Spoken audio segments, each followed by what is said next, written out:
Diana, la primera pregunta obviamente tiene que ser sobre esto que está pasando, cuál es su opinión de lo que ha pasado hoy en la ciudad, porque ha sido primero el Congreso, después 9 de julio, Avenida de Mayo, en fin, y lo que también pasó dentro del recinto, ¿no? La violencia los define, ¿no? ¿A quiénes? Y los define a aquellos que desde de adentro, muchos, ¿no? De adentro del recinto, escudados en los fueros, fogoneaban, comandaban y lideraban los desmanes y la violencia afuera.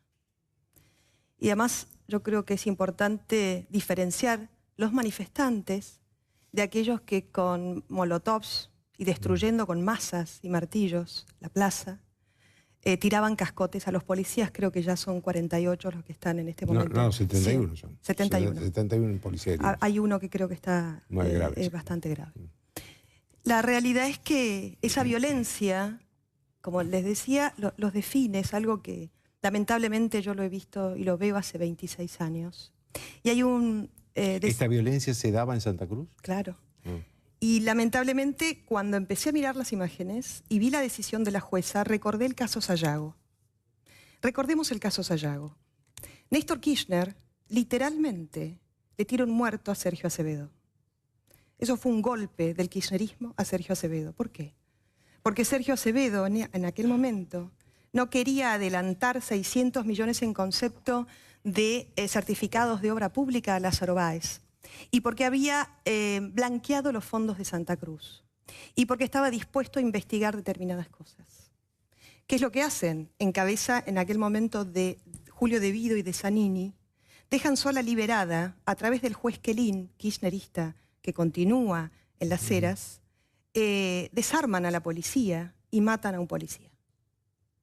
Estaban tomadas, absolutamente, esto duró más de un mes. Y la violencia fue sostenida, fue orquestada y fue planificada.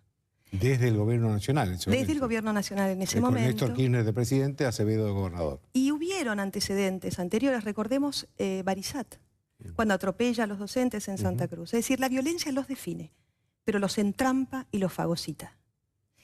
Y hay algo que es importante ver, porque creo que las imágenes que hemos visto también muestran algo.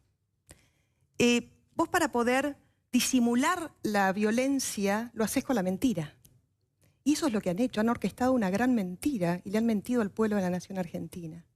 Y para poder mantener esa mentira, lo hacen con violencia. Es decir, es un círculo vicioso, es un círculo que termina y empieza en la violencia. Pues es un tema cultural. Y es lo que los argentinos ya no quieren más. En casi todo el país, ¿no?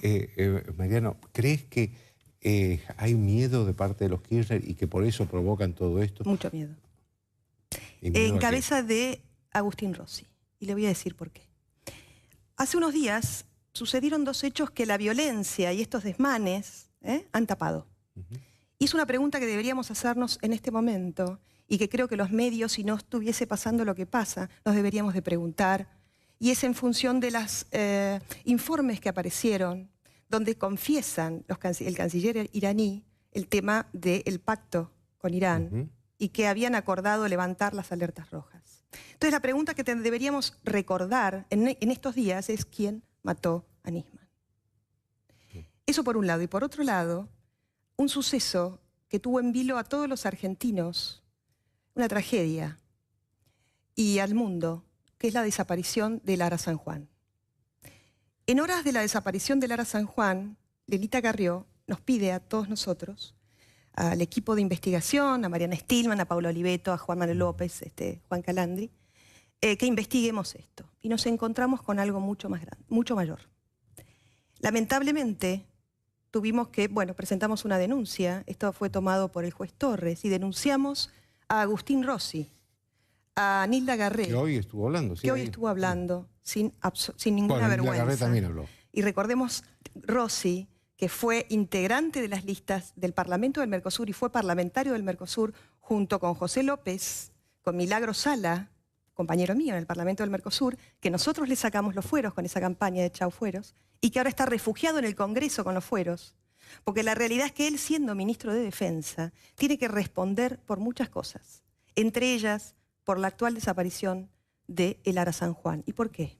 Porque sí, eso es Nosotros importante. Cuando empezamos a investigar la desaparición de Lara San Juan nos encontramos con una asociación ilícita.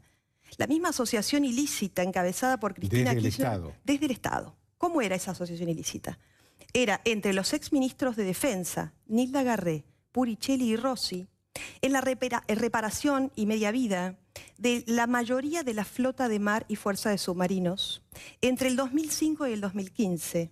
Y esta triangulación se daba entre el Ministerio de Defensa, entre las Fuerzas Armadas, entre Tandanor y algunas empresas que el hermano de Nilda Garré, que en aquel momento era el asesor del Ministerio de Defensa, había direccionado a empresas amigas, contrataciones directas. Y esto le significó al Estado argentino cifras millonarias en concepto de coima y de sobreprecios. Y significó el desenlace que hemos vivido los argentinos, lamentablemente. A ver, Mariana, porque una cosa es que se paguen coimas pero se hagan los trabajos bien hecho, y otra cosa es que se paguen coimas y encima no se hagan los trabajos. Así fue. ¿Estamos ante esta última situación? Sí, ante eso. Mira, nosotros encontramos que en el Ara Salta, Ara San Juan, Santa Cruz, Fragata Libertad, Irizar, patrulla de submarinos, perdón, patrulla oceánica, y casi la totalidad de la fuerza de submarinos y flota de mar,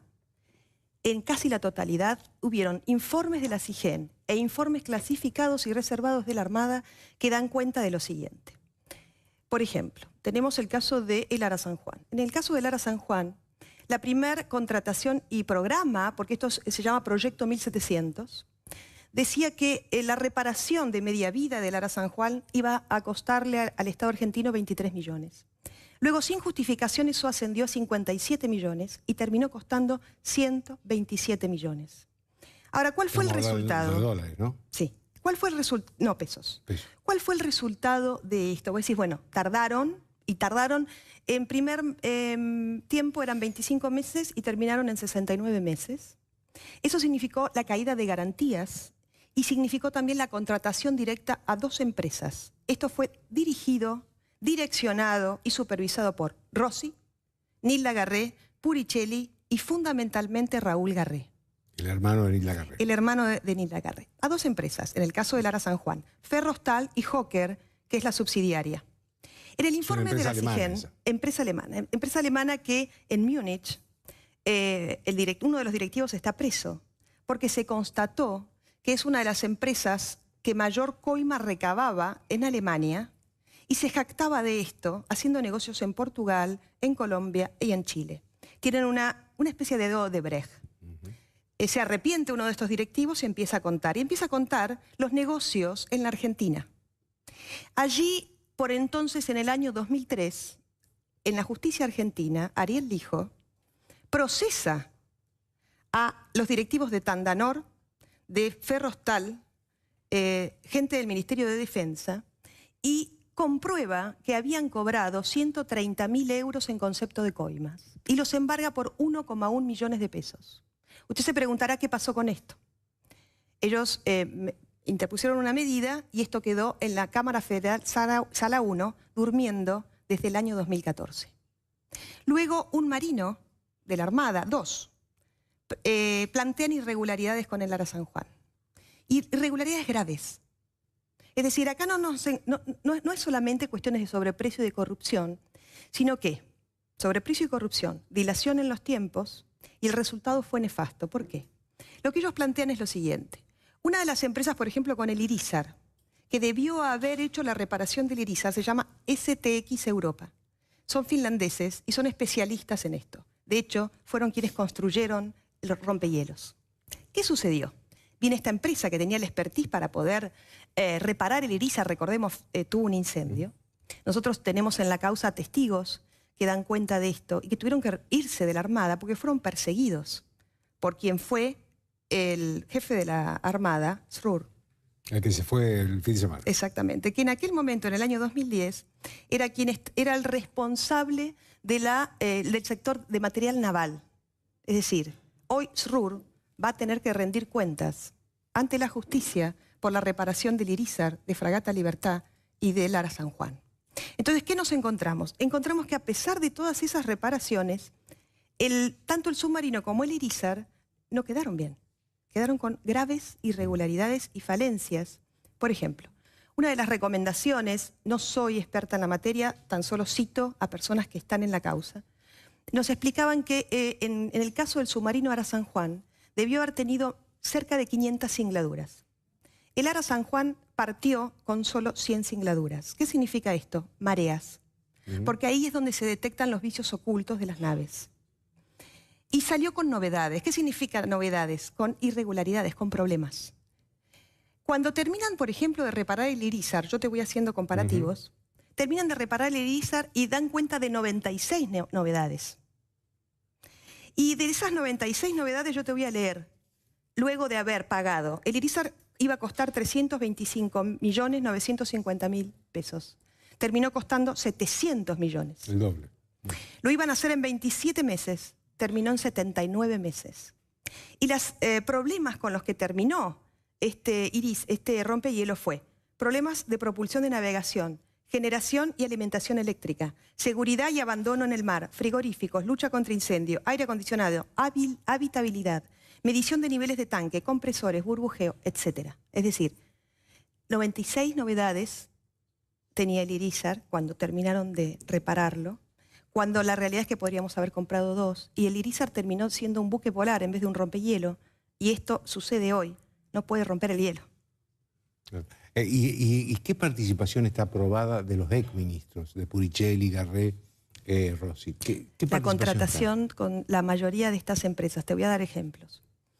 En el caso de el Irizar, te contaba que era STX Europa, la empresa que debió haber hecho la reparación. En cambio, ahí interviene Raúl Garré y direcciona esto a otra empresa amiga.